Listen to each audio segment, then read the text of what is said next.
Bir rivoyat aytib beraman. Boyazid Bistomiy degan bir ulug' odam o'tgan. Avliyo bo'lgan deyishadi, Allohning do'stlaridan bo'lgan deyishadi. O'sha kishi umri davomida 45 marta hajni ziyorat qilgan ekan. 45-marta hajni ziyorat qilgani borganida Arofat tog'ining tepasida zikr aytib o'tirsa, nafsi qulog'iga shivirlab qoldi. Boyazid debdi, sendaqasi bu dunyoda yo'q debdi. Qara, 45 marta haj qilding. 1000 martadan ko'p Qur'onni xatm qilding. Sen ajoyib odamsan. Sendaqasi yo'q boshqa. Bu dunyoda bo'lmasa kerak. Inson farzandi orasida. debdi.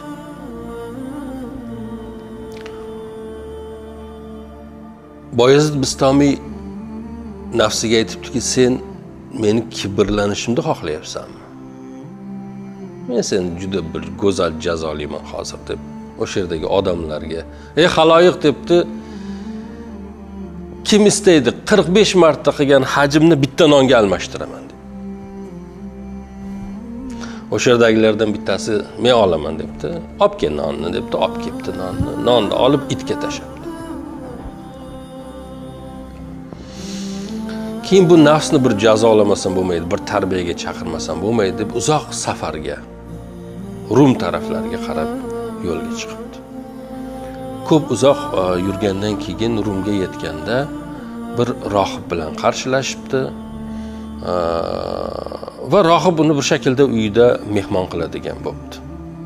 1-2 kun mehmon bo'lgandan keyin rohib aytibdi, "Seni isming nima?" "Ismim Boyazid." "Isming ham go'zal ekan, o'zing ham go'zal inson ekansan. Qanday yaxshi bo'lardi agar sen Masihni quli bo'lsayding?"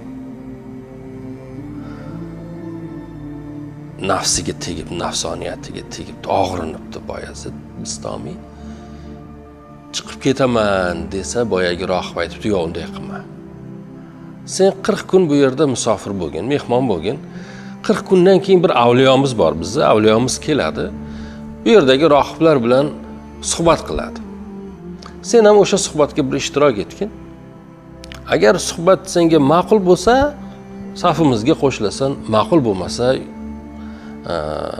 yo'lingda davom etasan" debdi. Bunda bir hikmat bordir deb Boyazid Bistomiy rozi bo'libdi. 40 kundan keyin boyagi rohib kelibdi, xonaning eshigini taqillatibdi. "Bugun avliyomiz keladigan kun" debdi. "Xo'p, boraman" desa, "Bunday bora olmaysan" debdi. "Nega bora olmayman?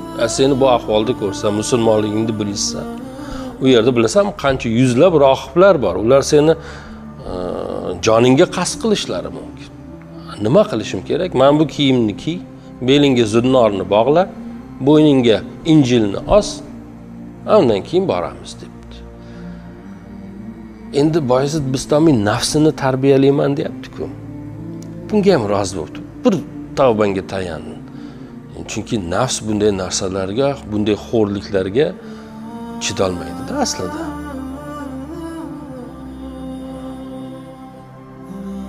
Aytganini qilibdi, zunnorni bog'labdi, bo'yniga Injilni osibdi, qo'shilib rohiblarning ichiga kiribdi. Birozdan keyin boyagi aytgan avliyo kelibdi, juda yuksak martabali bir mehmondek uni qarshilashibdi, yuqoriga o'tirg'izib qo'yishibdi. Lekin u nima gapirmas ekan avliyo, hech gapirmabdi. Rohiblar so'rabdi, "Bir ranjitgan joyimizmi bor? Nega jimsiz? Buni bir siri bormi?" desa, "Qanday gapiraman? Ichinglarda Muhammadning ummati bor." Sallallohu alayhi vasallam. Hamma hayron. "Qani qaysi o'ldiramiz, chopamiz, so'yamiz, yo'q qilamiz?"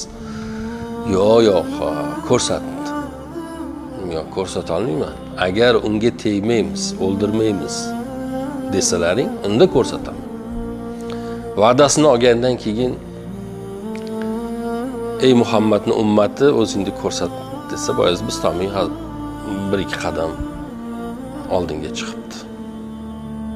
"Ilming bormi?" debdi boyagi avliyo. "Alloh qodir qilgancha, Alloh bildirgancha bilaman." "Unda sen meni savollarimga javob ber" debdi. "Nima savol?" "Ikkisi yo'q 1, 3 yo'q 2, 4'i yo'q 3, 5'i yo'q 4, 6'sı yo'q 5, 7'si yo'q 6, 8'si yo'q 7, 9'si yo'q 8, 10'si yo'q 9, 11'si yo'q 10, 12'si yo'q 11, 13'si yo'q 12 nima debdi.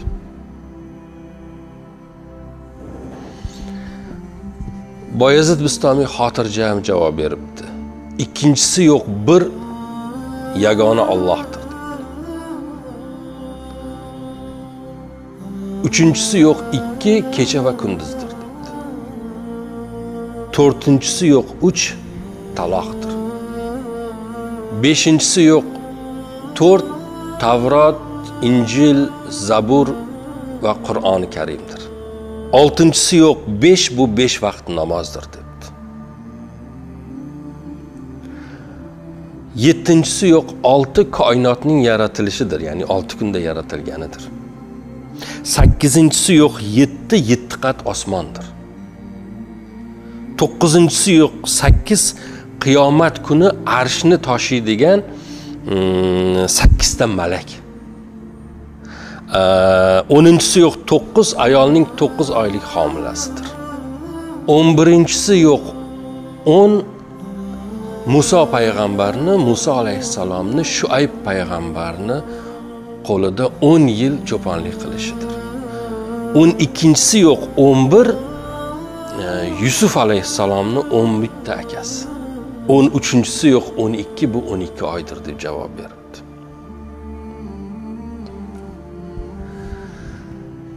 Keyin to'g'ri javob berding, tasanno debdi avliyo. Shu yerda Bayezid Bistami aytibdi, endi meni ham bitta savolim bor. Javob bersangiz. Marhamat debdi avliyo. Jannatning kaliti va eshigida qanday yozuv bor debdi. Avliyo jim bo'lib qoldi, indamabdi, gapirmabdi.